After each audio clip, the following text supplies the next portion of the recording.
উপরে আমাদের দেশের অর্থনীতি টিকে আছে।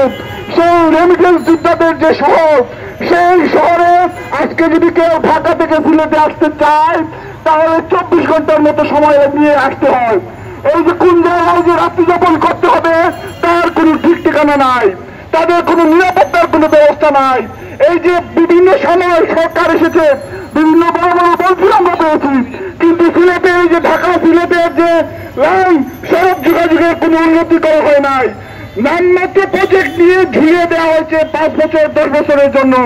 এবং আপনারা দেখবেন আজকে যে 6 লেনের প্রকল্পের কথা বলা হয়েছে সেটা আজকে থেকে 5-6 বছর আগে নেওয়া হয়েছে, কিন্তু কোন সরকারই শুধু মোড়া ঝুলিয়ে রাখে আমাদের জন্য, কিন্তু কোন উন্নয়ন কাজ তারা করে না। আজকে সিলেটের সাথে যে ডাবল লাইন ট্রেন চালু হবে সেইটার কোনো উদ্যোগ নাই। আগারো পর্যন্ত এসে চিটাগাং পর্যন্ত চলে গেছে, কিন্তু আমাদের যে আগারো থেকে সিলেট পর্যন্ত ডাবল লাইন আসবে, রেলের সংখ্যা বৃদ্ধি পাবে, এর কোনো উদ্যোগ নাই। আমরা শুনেছিলাম আজকে থেকে 2 বছর আগে টাঙ্গাইল নামে একটা রেল চালু হবে। এই রেল নাকি ঢাকা থেকে সিলেটে সরাসরি চলে আসবে, বিরতিহীনভাবে চলে আসবে।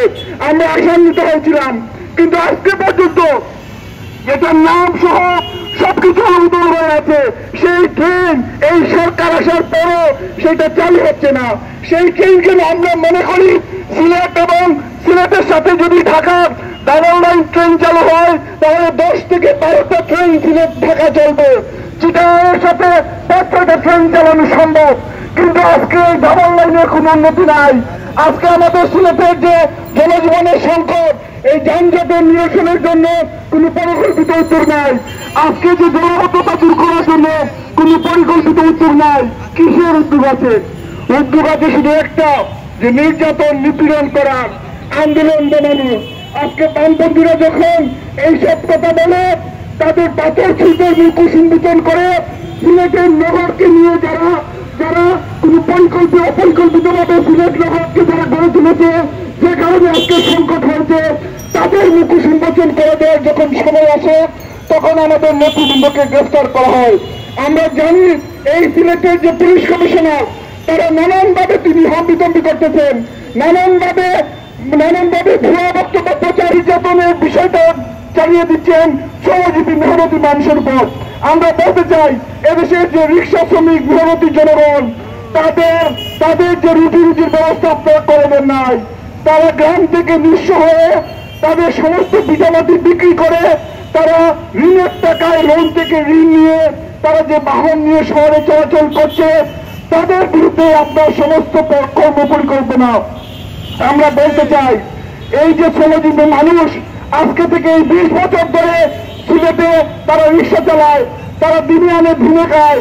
আপনি তার যে ইনকামের কোন সোর্স আপনি করে দিতে পারেন নাই। সে ভিটামাটি বিক্রি করে সিলেটে আসে, তার বিকল্প কর্মসংস্থানের ব্যবস্থা না করে, বিকল্প বাহন তার হাতে তুলে না দিয়ে আপনি তার বাহন বন্ধ করার ঘোষণা দিতে পারেন না।